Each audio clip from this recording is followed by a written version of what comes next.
Hello guys and welcome back to Car Focus. It's been a while, it's been a couple of months actually, but I'm back with a review, and sticking to my roots, we have got a fast forward in the form of a Mk4 Focus ST, a 2020, so it's a pre-facelift. This car is a Mk4 fettled example. It's the M365 package, so this has got the engine calibration, it's got the sports catalyst and the GPF back Mk4 exhaust system as well, and it's also got performance pack from factory, so it's got all the kind of stuff that you want and you need for it to be a really good package. Now I've driven it here, I'm in Finchingfield, which is a lovely place. You just see behind me, this is where I did the Mk4 MR375 review, and I really enjoyed the road down here, so I thought I'd do the same trip in this car and see exactly what it's like. So I've driven it here, I've kind of got a feel for what the car's like to drive, and I'm going to hook the cameras up and we're going to take the car back along the same road and I'll convey my thoughts about the car to you guys. So this car exactly, it's actually for sale with FJRS, so the customer has given it to FJRS to market for them. Basically, if you're interested in this car, you're more than welcome to go to FJRS, have a good look around it, get it up on the lift, have a look underneath, and then make a decision there and then or whenever if you want to buy the car. Now the car is up for 21,999, so just under 22,000. I think it's done around 23,000 miles. Very fresh, very low mileage car. Only one previous owner being the current owner, so a one owner car. Obviously full Mk4 365 package. It's a very tidy car, guys, pretty much immaculate. One or two little stone chips on the front, but all in all, as you'd expect for a 23,000 mile car that's been driven on the road, but all in all, it's an exceptional car, and I think it'd be a really good buy for somebody out there looking for the last of its kind from Ford. Nice manual gearbox, pops and crackles from the exhaust, combustion engine as well, more importantly, because we're going more and more towards EV. But yeah, I'll post a link to the vehicle in the description of this video, and if you are interested, give the guys at FJRS a call, and as I say, you can go and check it out. But enough waffling from me, let's hop inside the car and do the most important bit, which is the drive. So we're inside the Focus now, take it out for a nice little drive, and I will share my thoughts with you on what this car is actually like for a normal person like myself, a normal car guy like myself. So like most performance Fords now, we've got a number of driving modes. You've got your normal, your sport and your track. I'm in normal mode now, just taking things easy, and these Mk4 Focus STs are just a really nice place to be. They've got a nice kind of quality feel inside the cabin, really nice steering wheel, Recaro seats are lovely, really hugging. Yeah, we've got some cheap plastics about, but it's a Ford, so what do you expect? But the main bits and bobs are really nice. The car feels pretty solid. I'm not really getting any rattles or anything like that. So yeah, nice place to sit, nice driving position as well. It's nice and low, good visibility. It's a little bit dark in the back with your tints and your black sort of lining and your black everywhere, but it's not really a problem. So yeah, it feels like a nice car to drive. This particular car has got the Mk4 springs, so things are a little bit firmer. The car is sitting a little bit lower, but it will also give you a bit more stability when pushing on through corners, etc. So the car is pretty well sorted.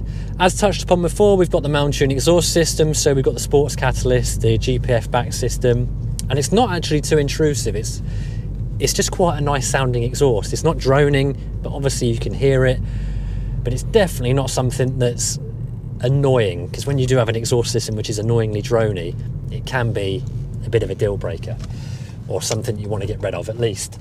So yeah, feels like a nice sorted car, just driving around. You've got your 5 doors, your practicality, you've got your nice boot, all that kind of thing. Now I've reviewed, I've reviewed 4 of these cars now. I've reviewed a standard one from Ford, I reviewed 2 standard ones from Ford actually, the Dream Science 330 package, and then I also did James's ST edition, which was the Dream Science Stage 2, and I've loved every one of them. I think these cars are fantastic. They're going to be the last of their kind now from Ford as well, so I think in this day and age, if you're looking to get into an old school hot hatch, then these are the car to buy, especially for value for money as well. Anyway, that's that. So let's give this car a little bit of pressure on some nice country roads. We've obviously got a tractor towing a digger at the moment, so I'm going to pull over, wait for the road to clear up, and then we shall get on it and see exactly what it's all about. Guys, you'll never believe this. I'm trying my hardest to actually open this car up a little bit, but it's impossible. I've now got a horse box, a Pose fan, pretty much everything that could make this drive excruciatingly slow is happening up ahead. So I'm going to go up this road, turn around, hopefully I can get a good run on the way back. I don't even want to speed. I just want to be able to get to 60. It's not possible. I'm doing 20 miles an hour at the moment. Right, I'm going to have another go. I've done a U-turn and the queue of traffic behind that horse box is insane, but we've got a clear road up ahead now. So second gear, whoa, wheel spin, bangs. Third gear, wheel spin, bangs. Bit of torque steer. She's very lively. Whoa. It cannot handle the torque and the power on this surface, I will admit that. So you just have to be nice and gentle with the throttle. So we will just try a nice steady application of throttle. Nice and slow. Yeah, and then you get to a point where you can nail it and it will hook up and go, but I need a bit of road where I can kind of extract all of that. This car just does feel very planted, and when you turn the wheel and accelerate, it just wants to go in the direction that you are turning the steering wheel. It's not like trying to sort of head straight into a ditch, unless you obviously give it full beans, but I guess that's the ELSD just assisting you around the corners. But yeah, it feels like a very nice and firm, well set up car. Nice and flat into the corners as well, gives you a bit of confidence. It's just the greasy conditions which are not ideal, but it's very fun and very fast as well. You kind of take these cars for granted. You see them and you just, they do look a little bit bland, don't they? But when you actually get behind the wheel, they're very surprising, and they can very quickly change the opinion that you have on the car.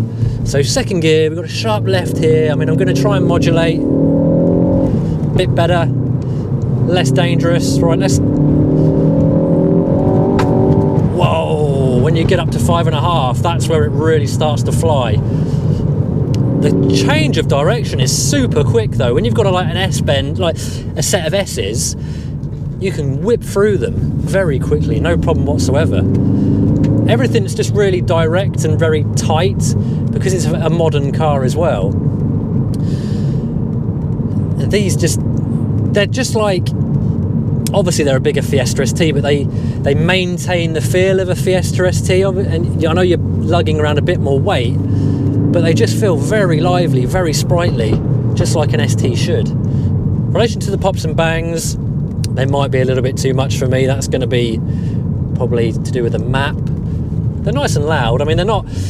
One good thing about the pops and bangs is I think they're only programmed to come in after a certain amount of throttle application is exceeded. So when you're changing it normally, it's not like bang, bang, bang, bang, bang, bang, like really over the top. It's only when you sort of floor it like that. Whereas if you just do a light throttle gear change, it doesn't do it. Yeah, this thing, it is a great motor, great motor. I did say initially when I drove a standard one that they don't need any more power. Now in the wet, I will say that's true. In the dry, these are actually quite good at handling a bit of extra power thrown in by a map. But on a wet, greasy day like this, it is most certainly a handful, but it just gets down a road very quickly. We've got Pilot Sport 4S tyres as well. Yeah. Over 5,000, it really does pick up. Brakes are good as well. I don't feel like it needs upgraded brakes with this package that it's got.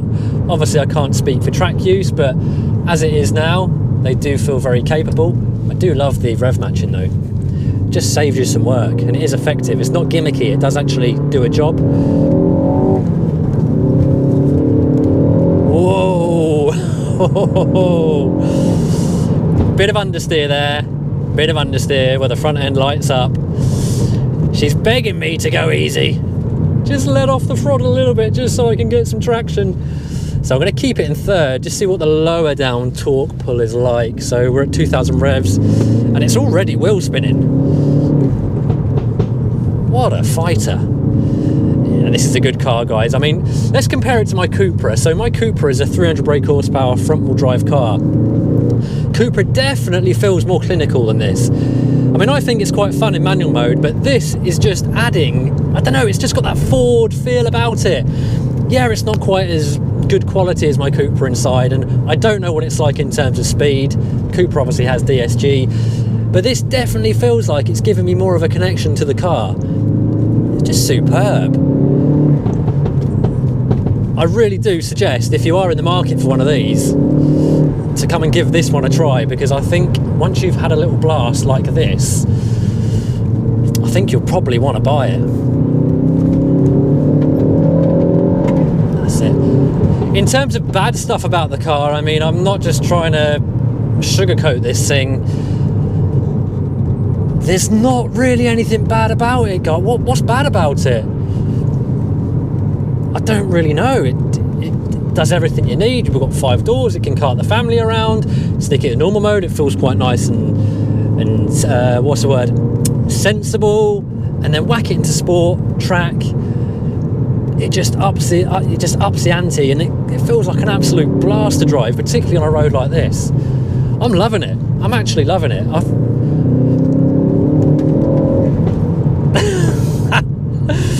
Oh man, it's actually really, really good. Really good. I know when I did my reviews on these cars before, I was very impressed. And yeah, I kind of forgot how good they are to drive, really. Very good. If only my Cupra was worth 22,000, because it might be a consideration to sell it and buy this exact car, but the value has fallen out of all of my Cupra, and trade values for it are only like 13 and a half. So yeah, unfortunately that's not going to happen. Anyway, I'm going to stop waffling now because the video is probably longer than it should be anyway. But if you did like the video, give it a like, obviously subscribe, comment and tell me your thoughts on this car. If you've got one of these cars, let me know what you think of it. Do you like it? Anything you don't like? What do you love about it? Let me know in the comment section below. I'll post the links to this exact car underneath the video in the description. So if you want to check it out, go have a look. Get in touch with the guys at FJRS and they'll be more than accommodating for you to come and have a good sniff around this thing in extreme detail. Anyway guys, that's it from me as always. Until the next one, take care and I shall see you soon.